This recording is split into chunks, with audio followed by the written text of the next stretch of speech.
नमस्कार, बहुत स्वागत है आपका देश की बात में। मैं हूं राजश्री आपके साथ। सबसे पहले हम बात करेंगे कश्मीर के उस वीडियो की जिसमें सेना का धैर्य और संयम सामने आया है, जबकि जवानों को उकसाने की कोई कसर बाकी नहीं छोड़ी जा रही है। साल 2014 में कश्मीर में आई जल प्रलय के दौरान सेना के यही जवान देवदूत बनकर उभरे थे। अपनी जान जोखिम में डालकर जवानों ने लाखों स्थानीय लोगों को दूसरी जिंदगी दी थी, लेकिन कुछ एहसान फरामोश पाकिस्तान के इशारों पर मानवता को भी भूल गए हैं। तो ये खून खौलाने वाला वीडियो भी आपके सामने होगा। बात हो रही है पाकिस्तान की, तो बताएंगे आखिर कैसे हो सकती है भारतीय नौसेना के रिटायर्ड अधिकारी कुलभूषण जाधव की पाकिस्तान से रिहाई। दलाई लामा की अरुणाचल यात्रा से बौखलाए चीन ने फिर आग उगली है और क्या कहा है ये हम आपको दिखाएंगे, और भारत ने इस पर क्या जवाब दिया है ये भी बताएंगे देश में चल रही सियासत के बारे में भी। हिंदुत्व की रक्षा के नाम पर क्यों लांघी जा रही हैं सभी मर्यादाएं, सभी सीमाएं, ये दिखाएंगे आपको। और बताएंगे कि एनसीपी अध्यक्ष के गो हत्या पर दिए गए बयान के बाद कैसे बढ़ सकता है विवाद। ईवीएम का मुद्दा कैसे पहुंचा राष्ट्रपति भवन तक, और all India Muslim personal law board के उपाध्यक्ष मौलाना कल्बे सादिक के बयान के बाद 3 तलाक पर क्या बन पाएगी सहमति और क्या माहौल हो सकता है ये भी आपको दिखाएंगे। योगी सरकार के नौकरशाही में फेरबदल के बाद कौन से अधिकारी पहुंचे हैं प्रतीक्षा सूची में और किसके बढ़े अधिकार ये दिखाएंगे आपको। और 1 मई से क्यों रोज बदलेंगे पेट्रोल और डीजल के दाम, और इससे आपकी हमारी जेब पर कितना फर्क पड़ेगा ये हम दिखाएंगे आपको। आध्यात्मिक गुरु श्री श्री रविशंकर के संस्था आर्ट ऑफ लिविंग की मुश्किलें भी आपको दिखाएंगे, और प्रियंका गांधी के पति रॉबर्ट वाड्रा के करीबियों की मुश्किलें भी आपको दिखाएंगे, कैसे उन पर शिकंजा कसा है ये हम आपको बताएंगे। साथ में होगी इतिहास के बाद अंतर्राष्ट्रीय खबरें और अदालत की हर छोटी बड़ी खबर, और साथ ही याद करेंगे एक सिने जगत के एक ऐसे नाम को जिन्होंने कई यादगार फिल्में हमारे सामने रखी, और आज भी उनके धुन, उनके गाने सुनकर हम और आप एक तरह से मंत्रमुग्ध हो जाते हैं। तो याद करेंगे उन्हें भी। तो चलिए शुरू करते हैं देश की बात के इस नए सफर को।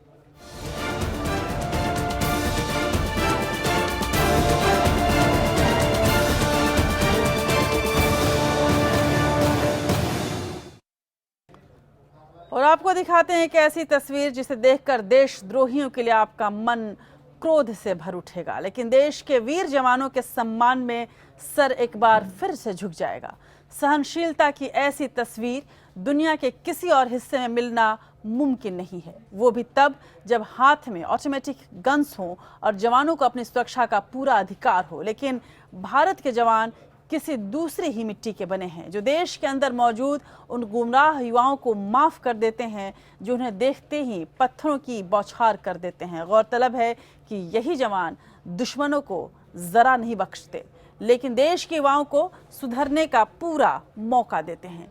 पहले वो तस्वीर देखिए और वो रिपोर्ट देखिए, जिन्हें देखकर आप एक बार जरूर सोचेंगे कि आखिर इन जवानों के साथ किस तरह से इनका सम्मान किया जाए और कश्मीर के ये गुनहगार किस तरह से इनके गुनाहों की सजा दी जाए।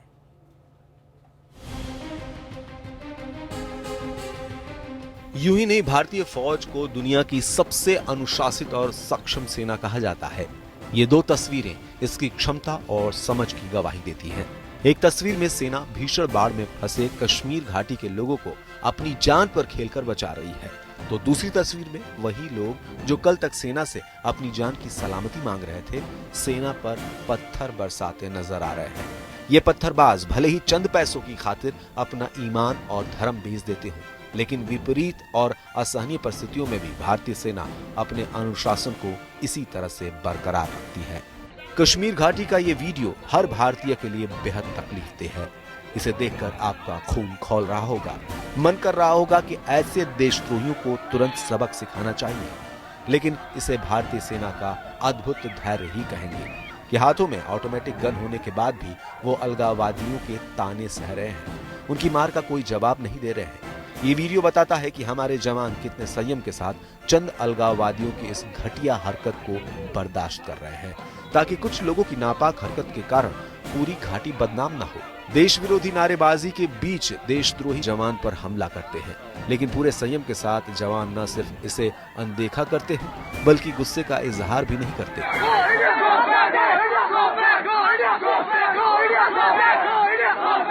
ये वीडियो हमारे जाबाज जवानों की हिम्मत को भी दिखाता है कि कैसे बिगड़े हालात और व्यवहार के बावजूद जवान वहां मुस्तैद रहते हैं। इन जवानों को अपनी रक्षा करने का पूरा अधिकार है। उन्हें ये हक हासिल है कि वो अपनी तरह से इन अलगाववादियों से निपटे। बावजूद इसके वो उन्हें बार बार और लगातार सुधरने का मौका दे रहे हैं। विषम परिस्थितियों और तमाम संकटों से घिरे होने के बाद भी ऐसा धैर्य रखने वाले जवानों को देश का सलाम। Bureau report APN।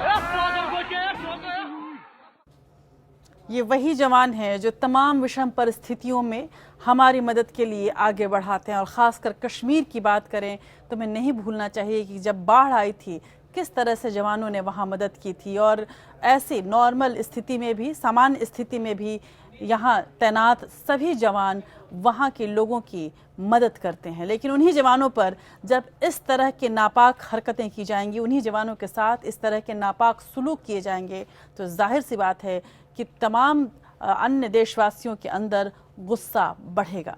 लेकिन अलगाववादी आंदोलन को लेकर देश भर में जम्मू कश्मीर की छवि दिनों दिन बिगड़ती ही जा रही है। आतंकी हमले के वक्त पथराव की घटनाओं ने तो आम लोगों को भी आक्रोशित कर दिया है। सेना के साथ कश्मीरी युवाओं के ऐसे बर्ताव के बाद सरकार से सख्ती की उम्मीद की जा रही है, लेकिन सियासतदान हैं कि सुधरने का नाम ही नहीं लेते। कश्मीर के हालात सुधारने का हल निकालने के बजाय बयानबाजी कर रहे हैं और ऐसी सियासत पे हमें शर्म आती है। पत्थरबाजी और तोड़फोड़ की ये तस्वीरें कश्मीर के हालात बयां करती है। इन नौजवानों को गुमराह करने में पाकिस्तान कई सालों से लगातार जुटा हुआ है। पाकिस्तान के लिए इनको भुगतान किया जाता है। अब आमतौर पर घाटी में प्रदर्शन के दौरान पाकिस्तानी झंडे लहराए जाते हैं, लेकिन कश्मीर के वरिष्ठ कांग्रेसी नेता सैफुद्दीन सोज ऐसा नहीं मानते।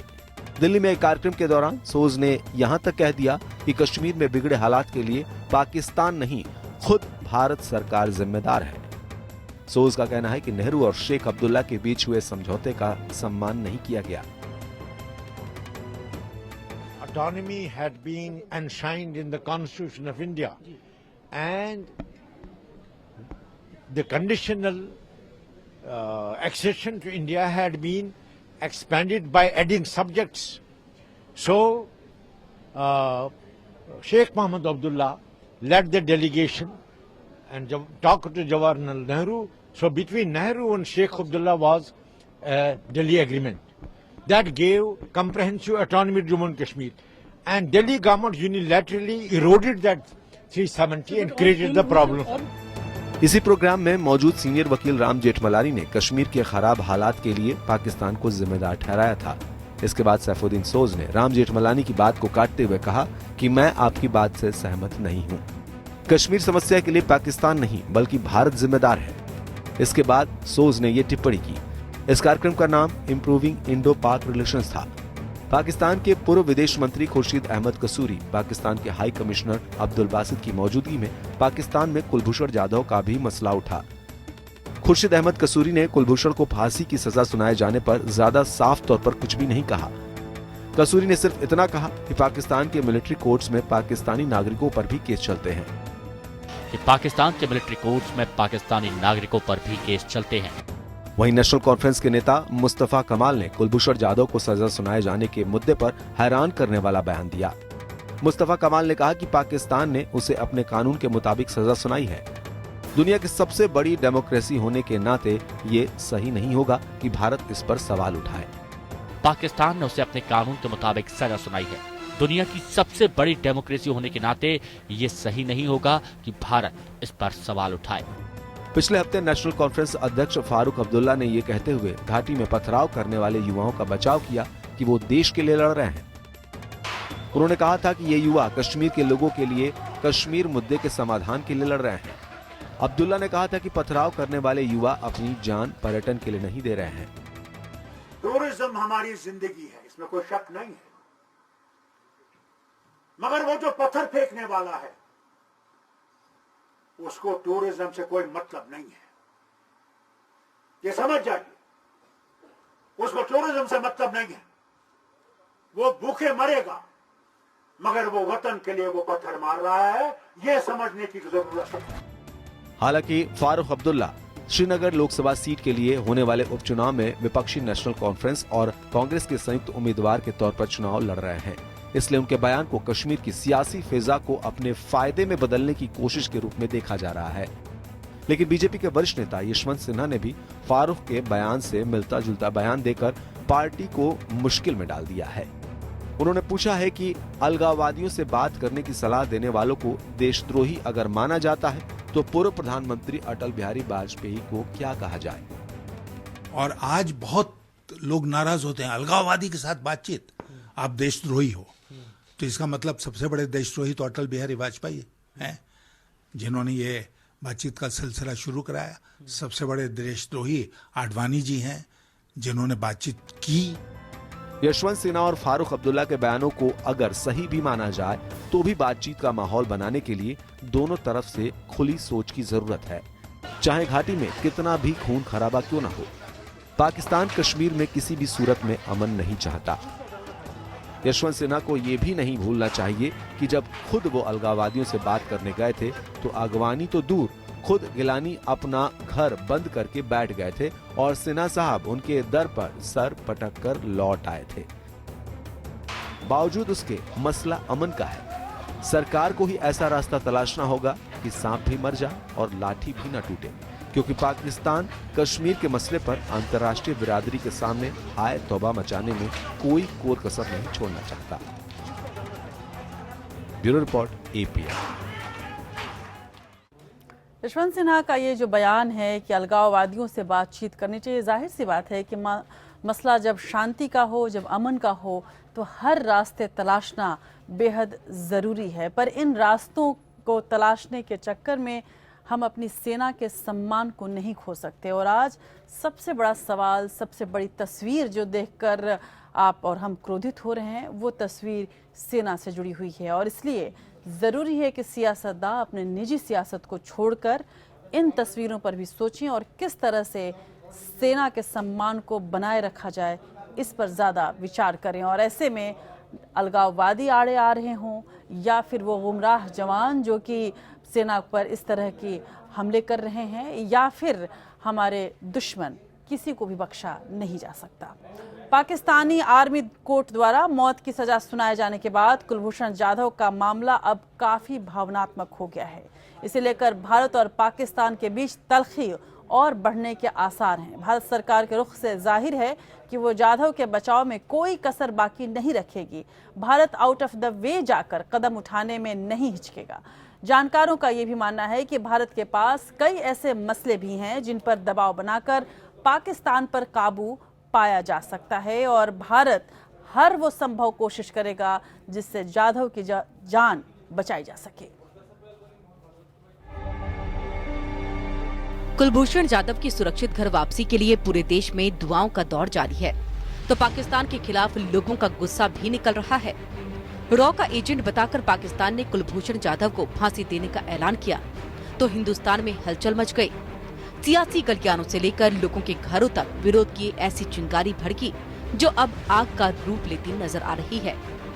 जाधव की फांसी के खिलाफ देश के कई हिस्सों में विरोध प्रदर्शन हो रहा है। हमने 1971 में 95,000 सैनिकों को रिहा किया, रिलीज किया, उनकी कब्जा हुई जमीन को वापस किया, हमने हाजीपीर को वापस किया।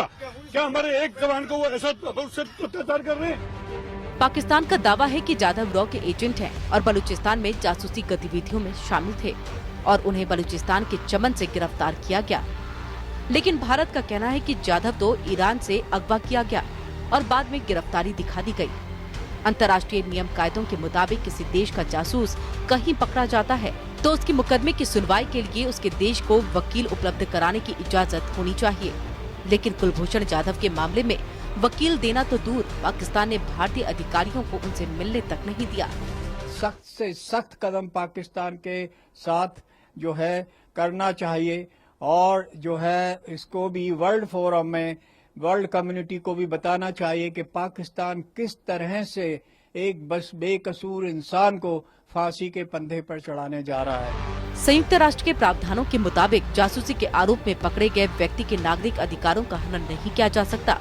अगर कोई देश उसे अपना नागरिक स्वीकार कर ले तो उसके खिलाफ कार्रवाई अंतर्राष्ट्रीय नियमों के तहत करनी होगी। भारत ने जाधव की गिरफ्तारी के तुरंत बाद उसे अपना नागरिक बताया, लेकिन पाकिस्तान ने किसी भी स्तर पर न तो वियना समझौते का पालन किया और न ही संयुक्त राष्ट्र के प्रावधानों का। कोई भी इंटरनेशनल जो फोरा है, इंडिया है और दुनिया है और पाकिस्तान की अपनी जुडिशरी है, वो इसको कतई नहीं एक्सेप्ट करेगा कि रूल्स एंड रेगुलेशन को फॉलो किया जाए। कुलभूषण जाधव को फांसी देकर पाकिस्तान अपने कई हित साधना चाहता है। पाकिस्तान की कोशिश जहां आतंकवाद को लेकर अपने ऊपर लगातार लगने वाले आरोपों से दुनिया का ध्यान हटाने की है, तो वहीं इसके जरिए भारत पर पलटवार भी वो करना चाहता है। पीएम मोदी ने बलूचिस्तान की दुखती रग पर हाथ रखकर पाकिस्तान को उसी के अंदाज में जवाब दिया, तो आतंकवाद को लेकर अंतर्राष्ट्रीय स्तर पर उसे अलग थलग करने में भी सफलता पाई है। Bureau report, APN. तो भारत के सपूत कुलभूषण जाधव को फांसी की सजा सुनाए जाने पर देश भर में गुस्सा है। बीजेपी सांसद मनोज तिवारी ने इसी मुद्दे पर एक खास गीत गाया और वो भी हमारे विशेष कार्यक्रम मेरा भी नाम होगा में। सांसद मनोज तिवारी जल्द आने वाले एपीएन के खास कार्यक्रम मेरा भी नाम होगा में शिरकत करने एपीएन स्टूडियो पहुंचे थे और इस मौके पर उन्होंने ये गीत गाया, जिससे ये स्पष्ट हो रहा था कि चाहे कुछ भी हो जाए, भारत हर कोशिश कर कुलभूषण जाधव को अपने देश वापस लेकर आएगा। वापस आवे हमर बेटा, वापस आवे हमर बेटा, सुन ले पाकिस्तान के नेता, वापस आवे हमर बेटा, सुन ले पाकिस्तान के नेता, वापस आवे हमर बेटा, सुन ले पाकिस्तान के नेता। नहीं तक कहब नहीं का हो हिंदुस्तान चाहता, न तक कहब नहीं का हो हिंदुस्तान चाहता, न तक कहब नहीं का हो हिंदुस्तान चाहता। बच्चा बच्चा जहाँ पूरा हिंदुस्तान चाहता, हमारा देश के हर हिंदू मुसलमान चाहता। अरे आगे कहब नहीं का जी हिंदुस्तान चाहता। यहाँ तो ये मसला इतना गंभीर हो चुका है कि हिंदुस्तान हर चंद कोशिश कर रहा है अपने बेटे को, अपने सपूत को वापस लाने के लिए, और ये भी स्पष्ट किया है भारत ने कि यदि ज़रूरत पड़ी तो वो कोर्ट का रास्ता भी अपनाएगी और अंतर्राष्ट्रीय अदालत का भी दरवाज़ा खटखटाएगा। आप देख रहे हैं देश की बात, पूरा देश कुलभूषण जाधव की रिहाई के लिए दुआ मांग रहा है और अगर आप भी कुलभूषण के समर्थन और उनके परिवार के हौसला अफजाई में कुछ कहना चाहते हैं तो आप हमें अपना संदेश सोशल मीडिया पर ज़रूर भेजें और इस मुहिम का हिस्सा बने। हमारा संदेश भेजने का तरीका होगा, आप हमारे ट्विटर पेज पर #JusticeForJadhav के नाम से अपना संदेश लिखें। पहले #JusticeForJadhav लिखें और उसके बाद अपना संदेश लिखें और हमारे Twitter page APN news India पर ट्वीट कर दें। हमारा व्हाट्सएप नंबर भी है 9643106027। यदि आप कोई वीडियो संदेश देना चाहते हैं तो आप वो भी भेज सकते हैं और आप हमारे फेसबुक पेज पर भी लिख सकते हैं एपीएन न्यूज इंडिया, ये हमारा फेसबुक पेज है। और आप हमारे साथ कांटेक्ट कर सकते हैं contact@apnlive.com ईमेल के जरिए।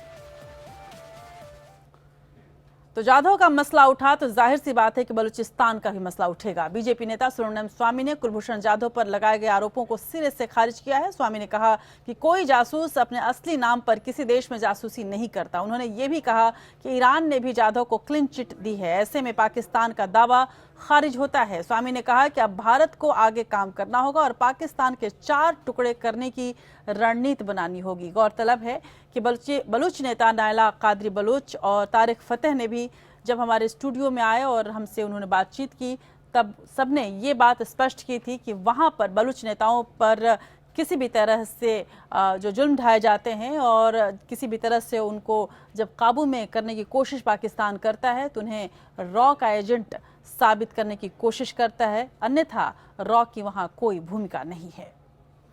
दुनिया आपको पता है कि वहाँ डेमोक्रेसी की नाम ही नहीं है, तो ये सब होने के बाद हाँ एम्बेसडर को भेजने से काफ़ी हो जाएगा। मैं तो समझता हूँ एक ही रास्ता है कि पाकिस्तान का विघटन के ओर एक बार हमने उसको 2 टुकड़ा किया, इस बार अब धीरे धीरे उसको 4 टुकड़ा करना। शुरुआत बलूचिस्तान से करना चाहिए। यूं इसमें कोई शक नहीं कि भारत विरोध के ऑक्सीजन पर पाकिस्तान जिंदा है और एक नहीं बल्कि कई बार साबित हुआ है। अपने जन्म के बाद से ही पाकिस्तान के मन में भारत के लिए नफरत रही है। खासकर वहाँ के नेताओं ने वहाँ की जनता के अंदर भारत के लिए नफरत जगाए रखा। ये अलग बात है कि भारत ने हमेशा संबंधों को सुधारने की कोशिश की है। पाकिस्तान ने भारत के लिए अपनी नफरत को दिखाते हुए एक निर्दोष कुलभूषण जाधव तक को फांसी की सजा सुना दी है और इसके पहले भी सरबजीत का उदाहरण हमारे सामने है। जबकि सारी दुश्मनी और दूरियों को दरकिनार करते हुए भारतीय कोस्ट गार्ड ने बीच समंदर में फंसे पाकिस्तान के 2 मरीन कमांडो की जान बचाई और ये बताता है कि भारत का क्या जज्बा है विश्व राजनीति की तरफ और अपने पड़ोसियों की तरफ। रविवार को गुजरात के ओखा तट के करीब पाकिस्तानी मैरीटाइम सिक्योरिटी एजेंसी की एक नाव Bharat Pakistan maritime boundary line यानी समुद्री सीमा के करीब तूफान में फंसकर रास्ता भटक गई और पलट गई थी। पाकिस्तानी बोट की लोकेशन गुजरात के ओखा बंदरगाह से करीब 58 नॉटिकल मील थी। क्योंकि ये नाव भारतीय सीमा में थी, इसलिए पाकिस्तान ने इंडियन कोस्ट गार्ड से मदद मांगी। कोस्ट गार्ड ने तुरंत वहां से गुजर रहे इंडियन कोस्ट गार्ड के जहाज ICG अंकित को उसी दिशा में रवाना कर दिया जहां पाकिस्तानी बोट डूबी थी। पाकिस्तान ने तुरंत भारत से मदद मांगी और अपनी उदारता का परिचय देते हुए कोस्ट गार्ड ने मछुआरों की मदद से 2 पाकिस्तानी नौसैनिकों की जान बचाई। इसके बाद कोस्ट गार्ड ने बाकी 4 पाकिस्तानी नौसैनिकों के शवों को भी समुद्र से ढूंढ निकाला। कोस्ट गार्ड ने अपने 2 और जहाज सम्राट और अरिंजय को भी मदद के लिए लगाया। साथ ही एक डोर्नियर विमान को भी खोजबीन के लिए लगाया गया। कोस्ट गार्ड ने जिंदा बचाए गए पाकिस्तानी नौसैनिकों और उनके साथियों के शवों को पाकिस्तान की मैरीटाइम सिक्योरिटी एजेंसी को सौंप दिया। Bureau report, APN। और जब भी कोई पड़ोसी मुश्किल में आता है तो भारत के हाथ उसकी मदद के लिए बढ़ जाते हैं, चाहे वो नेपाल हो, पाकिस्तान हो, चीन हो या बांग्लादेश हो। लेकिन चीन एक ऐसा देश है जब कोई उसका पड़ोसी मुश्किल में आता है तो उसे और परेशान करने लगता है। पाकिस्तान के अलावा भारत के चीन विरोधी चीन दलाई लामा की अरुणाचल यात्रा को लेकर नाराज चल रहा है। चीन ने अब तक का सबसे कड़ा बयान दिया है इस पूरे मामले पर। चीन ने कहा कि भारत ने तिब्बत को लेकर अपनी प्रतिबद्धता को तोड़ा है और उसके गंभीर नतीजे हो सकते हैं। लेकिन भारत ने यह स्पष्ट किया है कि भारत ने जो कुछ भी किया है वो अपने देश के संप्रभुता के सीमा के अंदर किया है और ऐसे में चीन के ये बयान निरर्थक हैं। चीन के विदेश मंत्रालय के प्रवक्ता लू कॉन्ग ने आरोप लगाया है कि भारत दलाई लामा की राजनीतिक और भड़काऊ बयानबाजी में शामिल हो गया है। चीन ने कहा है कि भारत ने इससे तिब्बत को लेकर अपनी प्रतिबद्धताओं का उल्लंघन किया है। इससे सीमा मसले के हल और द्विपक्षीय संबंधों पर नकारात्मक असर होगा। इससे पहले चीन ने तिब्बती धर्मगुरु दलाई लामा के अरुणाचल प्रदेश की यात्रा का विरोध करते हुए कहा था कि भारत को इसकी इजाजत नहीं देनी चाहिए थी और इससे भारत को कोई फायदा नहीं होगा। चीन ने कहा था कि इससे दोनों देशों के बीच संबंधों पर गंभीर असर होगा। हालांकि भारत ने इस यात्रा को पूरी तरह से धार्मिक बताया था। चीन के आरोपों पर गृह राज्य मंत्री किरण रिजिजू ने ट्वीट कर कहा था कि भारत एक सेक्युलर लोकतांत्रिक देश है और धार्मिक नेताओं पर पाबंदी नहीं लगाता है। रिजिजू ने चीन से अपील की थी कि वो दलाई लामा की अरुणाचल यात्रा को राजनीतिक रूप में न ले। रिजिजू ने कहा था कि अरुणाचल प्रदेश विवादित इलाका नहीं है। अरुणाचल प्रदेश के लोग शांति प्रेमी भारतीय हैं जो दोस्ताना संबंध चाहते हैं। वहीं अपने अरुणाचल यात्रा के दौरान बोमडीला पहुंचे दलाई लामा ने मीडिया से कहा था कि वो प्राचीन भारत के विचारों के दूत हैं और जहां जाते हैं वहां अहिंसा, धार्मिक शांति और धर्मनिरपेक्षता की बात करता है। दलाई लामा ने चीन के आरोप के जवाब में कहा कि भारत ने कभी भी उन्हें चीन के खिलाफ इस्तेमाल नहीं किया है। Bureau report, APN। और अपने स्पेशल सेगमेंट सुनिए सरकार के तहत APN ऐसे मुद्दे उठा रहा है जो देश हित और विकास से जुड़े होते हैं। इसी कड़ी में आज हम बात करेंगे बैक चैनल डिप्लोमेसी की, जो मोदी सरकार में फिलहाल थोड़ी कम देखने को मिल रही है। जरूरत है कुछ ऐसे नेताओं की, ऐसे अधिकारियों की जो पाकिस्तान या फिर चीन से सीधे संबंध स्थापित कर सकें और भारत का पक्ष उन्हें समझा सकें, अपनी बात रख सकें और भारत की स्थिति को और ज्यादा अंतर्राष्ट्रीय स्तर पर स्पष्ट कर सकें। तो आज का सुनिए सरकार।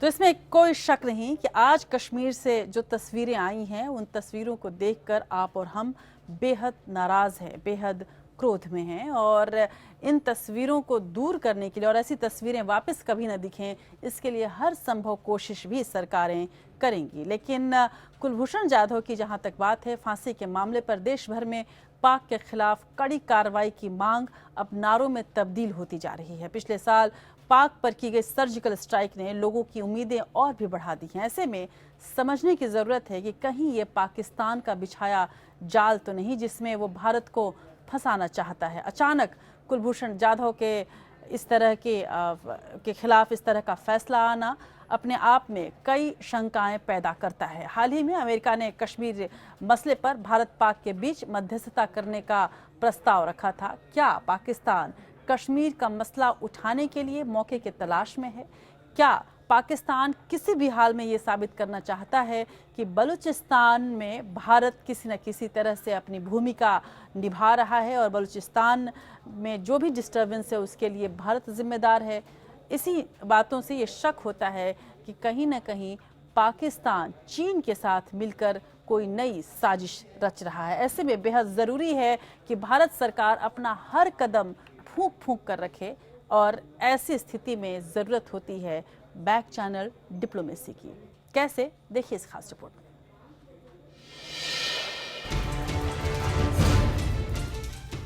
राजनीति और कूटनीति की राह आसान नहीं होती। कुलभूषण जाधव के फांसी के खिलाफ माहौल से सरकार पर ही दबाव बढ़ता जा रहा है। विदेश मंत्री सुषमा स्वराज और राजनाथ सिंह ने कड़े शब्दों में कहा है कि इस मामले में सरकार किसी भी हद तक जाने को तैयार है। इस पूरे केस में इसको बचाने के लिए जो भी करना पड़ेगा वो करें, आउट ऑफ द वे जाके हम लोग करेंगे।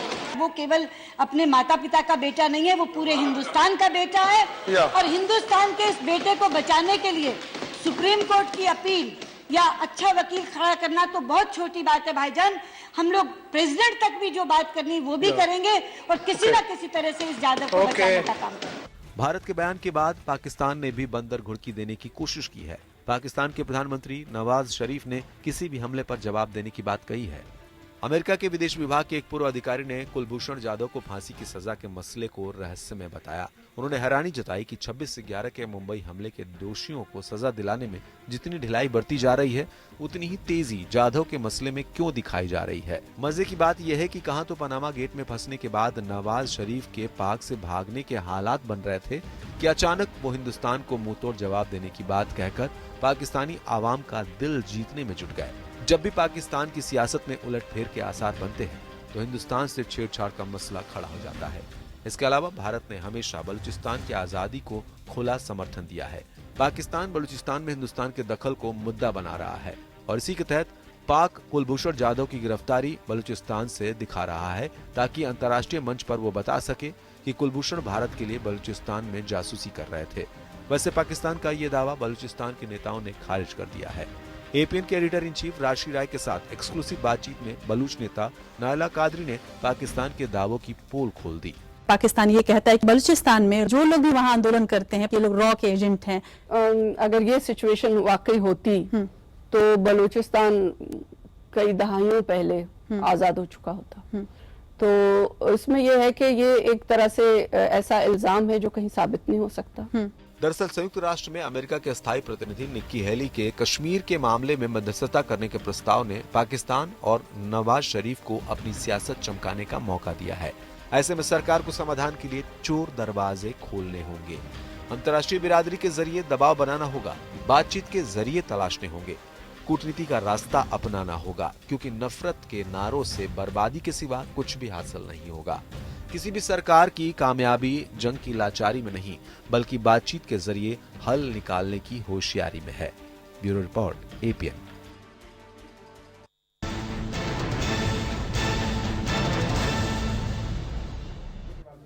और बात करें देश की राजनीति की तो ईवीएम में गड़बड़ी पर छिड़ी बहस के बीच मुख्य विपक्षी दल कांग्रेस में दो राय बनती जा रही है। विपक्षी दलों ने ईवीएम में कथित छेड़खानी के मुद्दे पर राष्ट्रपति से मुलाकात की तो वहीं कांग्रेसी नेता वीरप्पा मोइली ने ईवीएम के विरोध को बेकार बताया। और इसी बीच इलेक्शन कमीशन यानी चुनाव आयोग के तमाम टेक्नीशियनों ने ये दावा किया है कि तमाम नेता आए और ईवीएम में छेड़छाड़ करके दिखाएं और सबूत पेश करें कि किस तरह से ईवीएम में छेड़छाड़ की जा सकती है।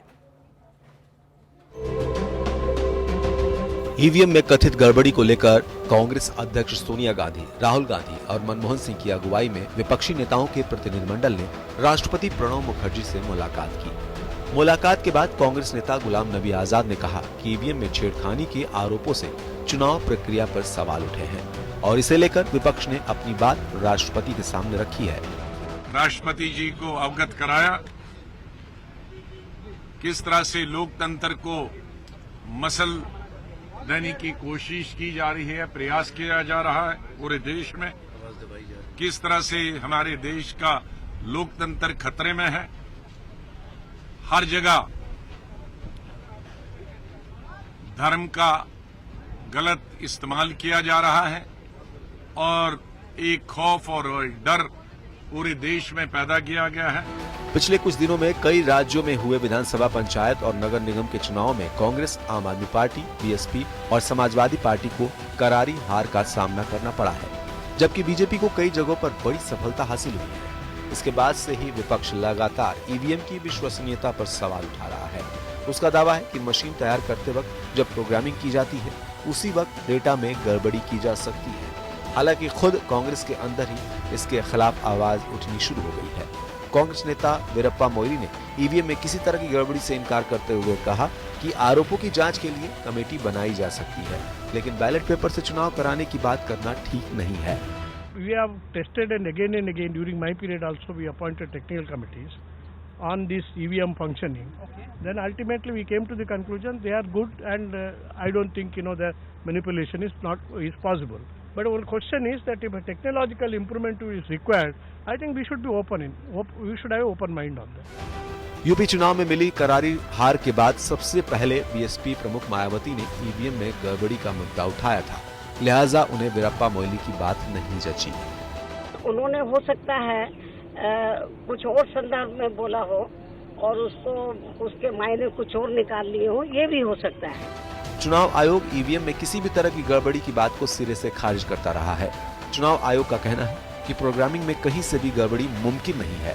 ऐसा हो ही नहीं सकता कि पोलिंग एजेंट को चेक कराते वक्त मशीन दूसरा नतीजा दे और वोटिंग के समय दूसरा नतीजा आए। चुनाव आयोग ऐसे आरोप लगाने वालों को अपनी बात साबित करने की चुनौती दे रहा है। Bureau report, APN. एनसीपी के अध्यक्ष शरद पवार ने गो हत्या पर दिए गए आरएसएस प्रमुख मोहन भागवत के बयान को लेकर निशाना साधा है। इसके लिए उन्होंने हिंदू महासभा के नेता और स्वतंत्रता सेनानी रहे वीर सावरकर का जिक्र किया है।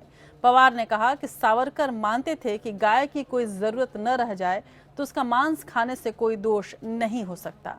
दरअसल भागवत ने देश भर में गोहत्या पर रोक लगाने की मांग की है। गोरक्षा के नाम पर अतिवाद और गोहत्या के विरोध में देश में प्रदर्शन अभी थमे नहीं थे कि एनसीपी अध्यक्ष शरद पवार ने पूरे मामले को एक नया मोड़ दे दिया है। पवार ने अपनी हिंदी ऑटोबायोग्राफी अपनी शर्तों पर के विमोचन के मौके पर कहा कि स्वतंत्रता सेनानी सावरकर ने कहा था कि गाय उपयोगी पशु है, लेकिन जब इसकी उपयोगिता समाप्त हो जाए तो वह किसानों पर बोझ नहीं बननी चाहिए। इसलिए अगर किसी ने गोहत्या करके उसका मांस खाया तो उसे दोषी नहीं मानना चाहिए। इससे पहले मोहन भागवत ने कहा था कि आरएसएस पूरे देश में गोहत्या रोकने वाला कानून चाहता है। उन्होंने ये भी कहा था कि गोरक्षा का काम इस तरह से किया जाए कि अधिक से अधिक लोग इस मुहिम से जुड़े और इस काम को करने वालों को प्रशंसा मिले। अहिंसक प्रयासों से कानून में बदलाव का रास्ता भी साफ होगा। कहीं कानून हो चाहे ना हो, लेकिन यदि समाज का व्यवहार बदलता है तो गोहत्या बंद हो जाएगी। संपूर्ण भारतवर्ष में गौ हत्या बंदी हो, ये हमारी इच्छा है। 1 अप्रैल को राजस्थान के अलवर में कुछ लोगों ने 55 साल के पहलू खान की पीट कर हत्या कर दी थी। आरोप है कि उस पर गोरक्षकों ने हमला किया था। घटना के वक्त पहलू खान अपने बेटों के साथ राजस्थान से गाय समेत कुछ मवेशी खरीदकर हरियाणा के मेवात जा रहा था।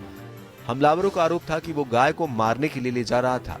इस घटना को लेकर संसद में खूब हंगामा हुआ था। Bureau report, APN. उधर सत्तारूढ़ पार्टी के कार्यकर्ताओं की दबंगई जग जाहिर है। फर्क ये है कि इसके किरदार बदल जाते हैं, कभी कांग्रेस तो कभी बीजेपी। और राज्य स्तर पर बात करें तो समाजवादी पार्टी से जुड़े कार्यकर्ता अपनी हदें पार करते देखे गए हैं। ताज़ा मामला उत्तर प्रदेश के अलीगढ़ का है, जहां बीजेपी के यूथ विंग के कुछ छुटभैया नेता ने एक राज्य के मुख्यमंत्री के सर की कीमत लगा दी। तो मेरठ में प्रेमी जोड़े के खिलाफ हिंदूवादी संगठन ने सभी हदें पार कर दी। कुछ शर्मनाक तस्वीरें ये भी हैं। आप अपनी टीवी स्क्रीन पर देख सकते हैं 3 ऐसे नजारे जिसको देखकर मन अनायास ही कह उठता है, अब तो हद हो गई। अलीगढ़ में बीजेपी की युवा विंग भारतीय जनता युवा मोर्चा के एक कार्यकर्ता योगेश वार्ष्णेय ने पश्चिम बंगाल की मुख्यमंत्री ममता बनर्जी का सिर काटकर लाने वाले को 11 लाख रुपए देने का ऐलान किया। भाजयुमो के कार्यकर्ता पश्चिम बंगाल के बीरभूम में हनुमान भक्तों की पिटाई से नाराज थे, जिसके बाद उसने ये बेतुका बयान दे डाला। मंगलवार को हनुमान जयंती के मौके पर पश्चिम बंगाल के बीरभूम में हिंदू जागरण मंच के जुलूस पर पुलिस ने लाठीचार्ज कर दिया था। हालांकि पुलिस का कहना है कि प्रशासन ने जुलूस निकालने का आदेश नहीं दिया था, फिर भी हिंदू जागरण मंच के कार्यकर्ता हनुमान जयंती का जुलूस निकाल रहे थे। पुलिस ने लोहे का बैरियर लगाया था, लेकिन जुलूस में शामिल लोगों ने उसे तोड़ने की कोशिश की, जिसके बाद पुलिस ने लाठीचार्ज किया। मामला संसद में उठा और अखबारों और न्यूज चैनलों में भी सुर्खियों में रहा और कहीं न कहीं ऐसा लगा कि मामूली सा कार्यकर्ता योगेश वार्ष्णेय ने जिस सस्ती लोकप्रियता की खातिर ये बेतुका बयान दिया था, उसका लक्ष्य पूरा हो गया। दूसरा मामला मेरठ का है, जहां एंटी रोमियो स्क्वाड को यूपी सरकार से मिले दिशा निर्देशों के बाद भी हिंदू युवा वाहिनी के पदाधिकारी सुधरने का नाम नहीं ले रहे हैं। मेरठ के शास्त्री नगर इलाके में हिंदू युवा वाहिनी के कार्यकर्ताओं ने एक घर में धावा बोलकर एक प्रेमी जोड़े को दबोच लिया और उसे जबरन थाने ले आए। थाने में दोनों को ले जाकर वाहिनी के कार्यकर्ताओं ने पुलिस से प्रेमी जोड़े के खिलाफ कानूनी कार्रवाई के लिए पुलिस पर दबाव भी डाला। अनेक बार शिकायतें करने के बावजूद भी वहाँ के क्षेत्रवासियों के द्वारा कि यहाँ पर इस तरीके के लोगों ने मकान लिए हुए हैं, जिनके मकान वास्तव में रेजिडेंस कहीं और है, लेकिन इस प्रकार के धंधे कराने के लिए उन्होंने LIG क्वार्टर्स ले लिए और उसमें वो धंधा कराते हैं। तो उसी की कड़ी में ये दोनों युगल पकड़े गए हैं। तो हमारा यही मांग है प्रशासन और शासन से कि ऐसे लोगों को पहले तो किराएदारी देते समय यदि वो किराएदार है तो उनका वेरिफिकेशन हो, और यदि हम इस प्रकार का धंधा करा रहे हैं तो उन लोगों के खिलाफ सख्त से सख्त कार्रवाई हो। दरअसल प्रेमी जोड़ा अलग अलग धर्मों से ताल्लुक रखता है। कार्यकर्ताओं का कहना है कि मकान मालिक ने जिन लोगों को किराए पर मकान दिया है या युगलों को किराए पर मकान देते हैं, ऐसे लोगों के खिलाफ भी मामला दर्ज होना चाहिए। अब पुलिस इस मामले में जांच कर रही है, लेकिन जिस तरह से घटना को अंजाम दिया गया उससे वाहिनी की कार्यप्रणाली पर भी सवाल खड़े हो रहे हैं। ये वही हिंदूवादी संगठन हिंदू युवा वाहिनी है, जिसके संस्थापक यूपी के CM आदित्यनाथ योगी हैं। राजस्थान के अलवर जिले के बहरोड में पहलू खां की मौत के बाद तनाव को देखते हुए हिंदूवादी संगठनों पर उठ रहे सवालों के बीच एक बार फिर जिले में विवाद खड़ा हो गया है। मंगलवार को हनुमान जयंती के कार्यक्रम के बहाने हथियारों के साथ रैली में हिंदू संगठनों के लोगों ने अलवर में शक्ति प्रदर्शन के साथ हथियार प्रदर्शन भी किया और राम मंदिर बनाने का संकल्प दोहराया। हिंदूवादी संगठन VHP, बजरंग दल, गोरक्षा दल सहित अन्य संगठनों के हजारों कार्यकर्ताओं ने शक्ति प्रदर्शन किया और इस दौरान खुलेआम कार्यकर्ता तलवार लहराते हुए दिखाई दिए। रैली में कुछ कार्यकर्ता बंदूक लेकर चलते रहे। रैली के दौरान महिलाएं भी पीछे नहीं रहीं, उनके हाथों में भी तलवारें दिख रही थी। सचिन शर्मा के साथ ब्यूरो रिपोर्ट APN। उधर देश में हिंदुत्व, देश प्रेम, गौरक्षा के नाम पर अचानक आपराधिक घटनाओं में तेजी देखी जा रही है। अब तो हिंदुत्व के स्वयंभू नेता सिर काट कर लाने का इनाम घोषित करने लगे। हालांकि आज इस मसले पर संसद में सरकार ने बयान दिया कि योगी आदित्यनाथ की सरकार चाहे तो इस नेता के खिलाफ कानूनी कार्रवाई कर सकती है। उधर लव जिहाद के विरोध के नाम पर भी अल्पसंख्यक समाज को कैसे कुछ लोग निशाना बनाने में जुटे हुए हैं, कैसे आरोप उन पर लगाते हैं, ये भी आपने इन तस्वीरों में देखा। यही नहीं, राजस्थान के अलवर की वो तस्वीर भी आपने देखी जहां गोरक्षा के नाम पर पहले तो पहलू खान की हत्या के बाद कई हिंदू संगठनों ने हथियारों के साथ जुलूस निकालकर अपना शक्ति प्रदर्शन भी किया है। सवाल ये है कि क्या ये लोग वाकई हिंदू समाज के सचमुच हिमायती हैं? क्या वाकई ये हिंदू और हिंदुत्व को समझते हैं, या फिर हिंदुत्व के आड़ में अपना व्यवसाय, अपनी राजनीति, अपनी गुंडागर्दी चमकाना चाहते हैं?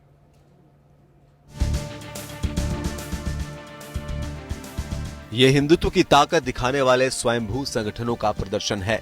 इन प्रदर्शनों से हिंदुत्व की ताकत दिखाने की कोशिश की जा रही है, उस हिंदुत्व की जो उदार चरितानाम तू वसुधैव कुटुंबकम की बात करता है। लेकिन त्रासदी यही है कि हिंदुओं का बड़ा तबका कुछ हिंसक असामाजिक तत्वों की मनमानी मुंह बंद कर देख रहा है। आधुनिक लोकतांत्रिक समाजों में शस्त्र प्रदर्शन सभ्यता का प्रतीक नहीं हो सकता और हिंसा किसी भी समस्या का समाधान नहीं हो सकती। बुद्धि की करुणा और महावीर की अहिंसा के संदेश से भारत की विश्व भर में प्रतिष्ठा है, लेकिन हिंदुत्व के ये ठेकेदार प्रेमी जोड़ों को भी अपनी हिंसा का शिकार बनाने से बाज नहीं आ रहे हैं। भारतीय समाज में रामायण काल से ही सुदूर देशों से विवाह संबंध किए जाते रहे हैं।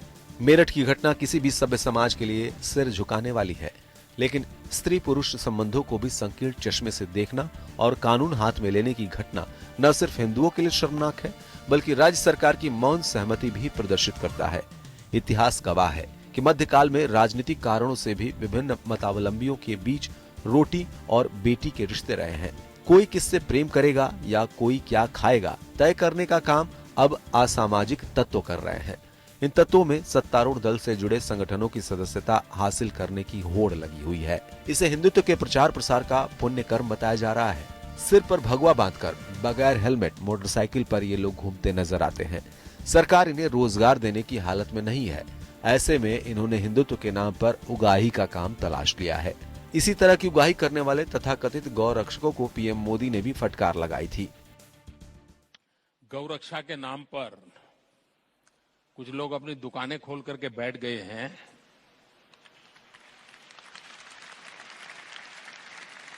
मुझे इतना गुस्सा आता है। गौ भक्त अलग है, गौ सेवक अलग। मोदी जी की फटकार के बाद दोबारा ऐसे प्रतिहिंसक तत्व सिर उठाने लगे हैं। तर्कवादियों पर हमले जारी हैं। सवाल उठाने पर सवाल खड़े होने लगे हैं। उन्हें देशद्रोही और राष्ट्रद्रोही बता दिया जाता है। सड़क पर ही सुनवाई और सजा देने वाला कबीला बनता जा रहा है हिंदुत्व। हालात तो ये हो गए हैं कि अब हिंदू तालिबानी तत्व सिर काटकर लाने का फतवा भी जारी करने लगे हैं। ममता बनर्जी के खिलाफ जारी किया हिंदू फतवा इसका ताजा नमूना है। पीड़ा की बात यह है कि हिंदुत्व की बात करने वाली बीजेपी और उसकी सरकार ऐसे तत्वों को मौन समर्थन दे रही है। पुलिस प्रशासन इन तत्वों का लठैत बनता जा रहा है।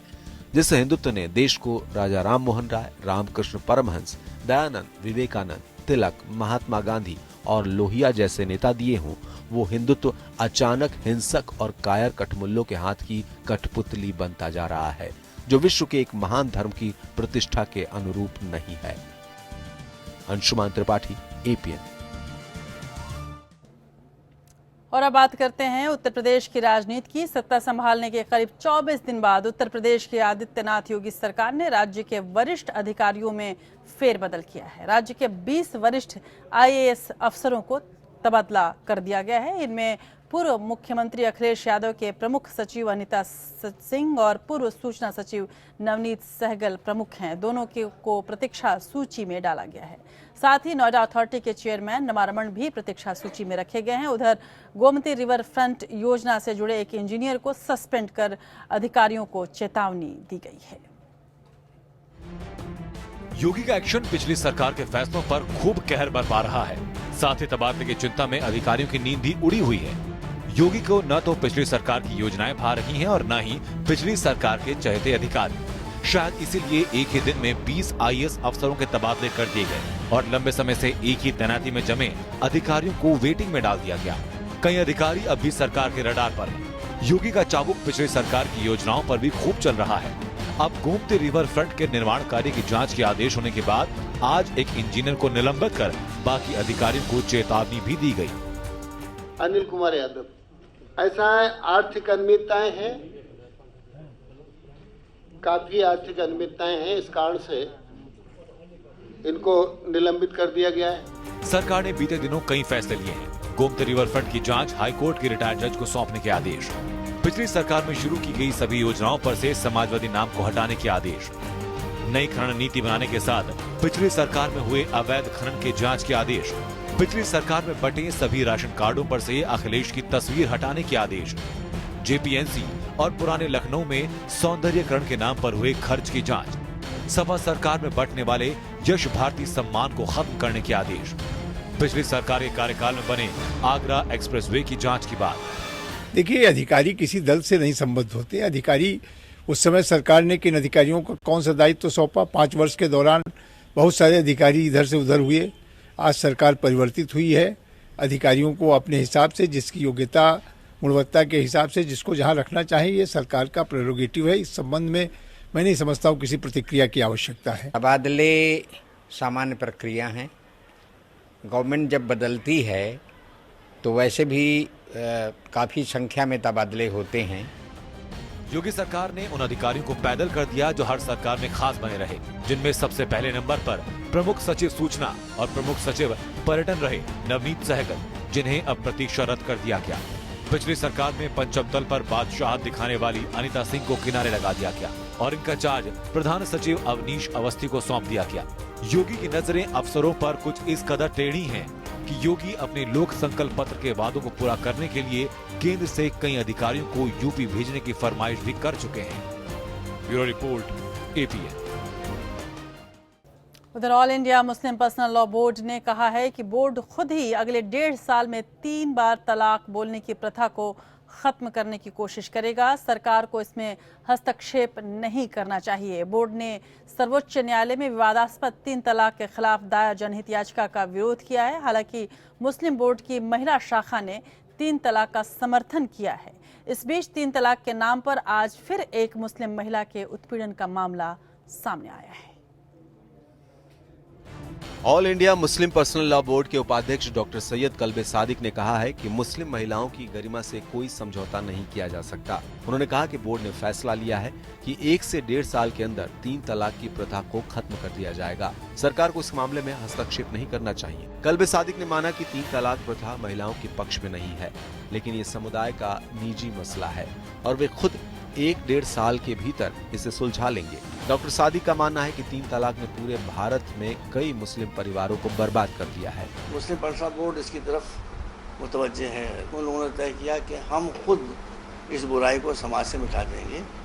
हमारी निवेदन सरकार से कि वो इंटरफेयर न करें, हम खुद 1.5 साल में इसको खत्म कर देंगे। जो अनडिजायरेबल प्रैक्टिस है, जो लोग इसको गलत इस्तेमाल करते हैं, उसका मिसयूज करते हैं, वो प्रैक्टिस खत्म करने की बोर्ड पूरी कोशिश कर रहा है कि ऐसा इसका मिसयूज न होने पाए। ऐसा कोई भी स्टेटमेंट, ऐसा कोई भी वक्तव्य जो पर्सनल लॉ बोर्ड देता है जहां पर वो ये कहता है कि ट्रिपल तलाक को वो खुद एक सिटिंग में खत्म करेंगे, मुझे लगता है बहुत वेलकम मूव है। मुस्लिम पर्सनल लॉ बोर्ड का ये कथन उस बयान के बाद आया है जिसमें मुस्लिम बोर्ड की महिला शाखा की अध्यक्ष डॉक्टर अस्मा जोहरा ने रविवार को जयपुर में आयोजित एक सेमिनार में कहा था कि 3 तलाक मामले में किसी का भी हस्तक्षेप मंजूर नहीं होगा, फिर चाहे वो सरकार ही क्यों न हो। सेमिनार में देश भर से आई करीब 20,000 मुस्लिम महिलाओं ने 3 तलाक के समर्थन में आवाज उठाई।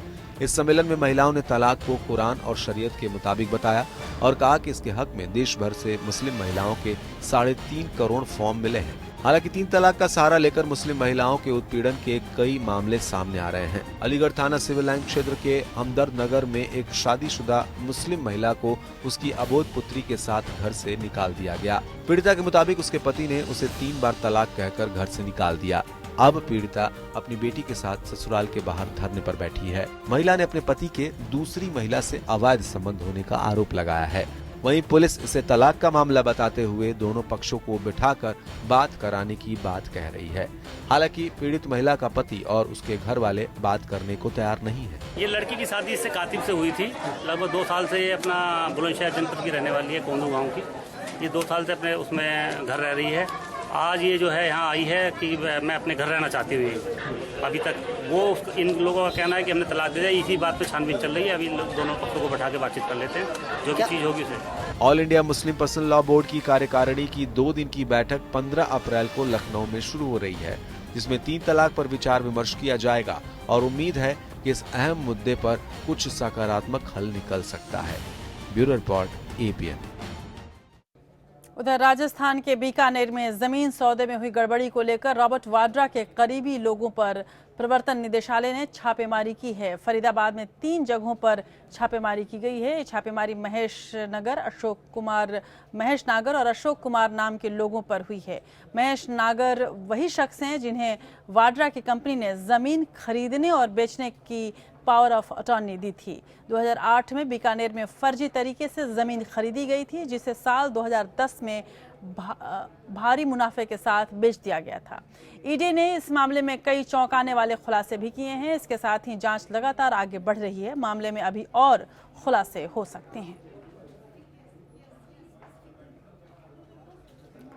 और अब पेट्रोल और डीजल के दाम रोजाना तय होंगे। शुरुआत में 5 शहरों में पेट्रोल डीजल के दाम तय किए जाएंगे। इसलिए योजना के तहत एक पायलट प्रोजेक्ट भी बनाया गया है। 1 मई से पुडुचेरी, विशाखापट्टनम, उदयपुर, जमशेदपुर और चंडीगढ़ में रोजाना पेट्रोल डीजल के दाम तय किए जाएंगे।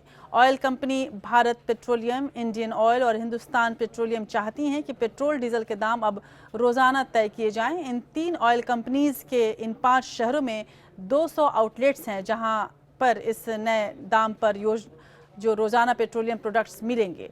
अगर यह पायलट प्रोजेक्ट कामयाब होता है तो ये कंपनियां पूरे देश में देखेंगी कि योजना सही से लागू हो रही है या नहीं।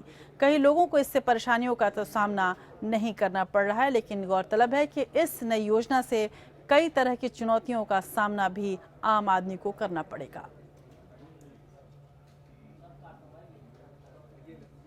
तो आप घर से निकलेंगे तो ये पता लगा कर निकलें कि पेट्रोल और डीजल आज किस भाव से मिल रहा है।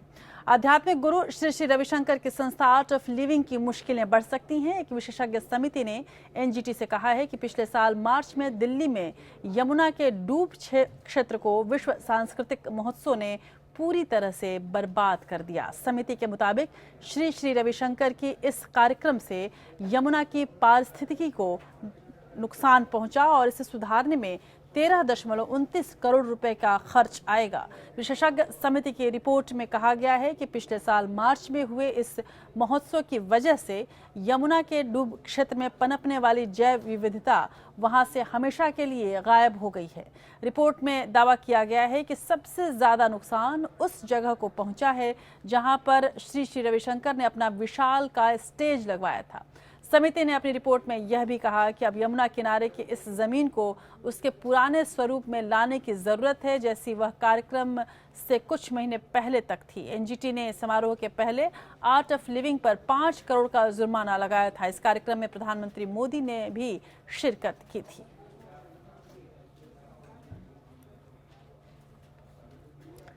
सुप्रीम कोर्ट ने गुजरात की निचली अदालत से आसाराम के खिलाफ दर्ज यौन उत्पीड़न मामले में अभियोजन पक्ष की गवाही तेजी से दर्ज करने को कहा है। सुप्रीम कोर्ट ने गुजरात कोर्ट से कहा कि वह तय समय सीमा में सुनवाई कर जल्द मामले का निपटारा करे। आसाराम बापू की ओर से कहा गया है कि इस मामले में अब तक सिर्फ 4 सरकारी गवाहों के बयान ही दर्ज हो सके हैं। आसाराम बापू ने सुप्रीम कोर्ट में जमानत की अर्जी लगाई थी, लेकिन सुप्रीम कोर्ट ने इसी साल 12 फरवरी को जमानत अर्जी को ठुकरा दिया था और कहा था कि जब तक केस के गवाहों के बयान ट्रायल कोर्ट में दर्ज नहीं हो जाते वह मामले की सुनवाई नहीं करेगा। आसाराम बापू 2013 से जेल में बंद हैं। मामले की सुनवाई अब जुलाई के तीसरे हफ्ते में होने वाली है।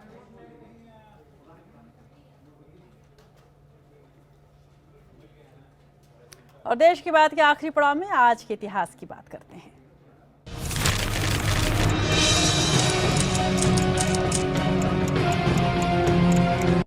12 अप्रैल 1861 में अमेरिका में गृह युद्ध शुरू हुआ था। दक्षिण के राज्य उत्तरी औद्योगिक राज्यों के मुकाबले काफी पिछड़े थे और लंबे समय से दास प्रथा को खत्म करना चाह रहे थे और इसी वजह से वहां गृह युद्ध शुरू हुआ। और 12 अप्रैल 1885 में मोहनजोदड़ो को खोज कर लाने वाले प्रसिद्ध इतिहासकार राखलदास बैनर्जी का जन्म हुआ था।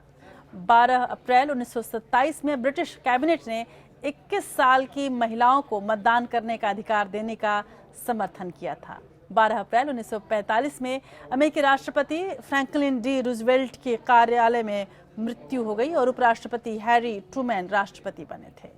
और 12 अप्रैल 1961 में सोवियत संघ ने पहले इंसान यूरी गैगरिन को अंतरिक्ष में भेजा था। मेजर यूरी गैगरिन ने बैकानूर अंतरिक्ष केंद्र से वोस्टॉक नाम के अंतरिक्ष यान से उड़ान भरी थी और इस समय उनकी उम्र 27 साल थी।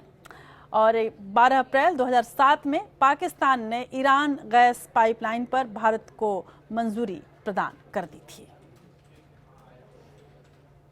आज बॉलीवुड के एक ऐसे निर्माता निर्देशक का जन्मदिन है जिसने राज कपूर, भारत भूषण, मधुबाला, माला सिन्हा और तनुजा को फिल्म इंडस्ट्री में स्थापित करने में अहम भूमिका निभाई थी। जी हाँ, हम बात कर रहे हैं केदार शर्मा की, जिन्होंने अपने क्लैप बॉय राज कपूर को काम में कोताही को लेकर एक थप्पड़ भी मारा था और सबसे पहले अपनी ही फिल्म नीलकमल में अभिनय का मौका भी दिया था मधुबाला के साथ। पंजाब के केदार शर्मा फिल्मों में काम करने की हसरत लेकर कोलकाता गए और एक फोटोग्राफर और फिर उसके बाद फिल्म सीता में एक सिनेमेटोग्राफर के रूप में उन्होंने शुरुआत की। इसके बाद इंकलाब में अभिनय भी किया तो फिल्म देवदास में गीतकार और पटकथा लेखक के रूप में अपनी धाक जमाई। केदार शर्मा को बहुमुखी प्रतिभा का धनी एक कलाकार कहा जा सकता था। और केदार शर्मा को याद करते हुए देश की बात में बस आज इतना ही। नमस्कार।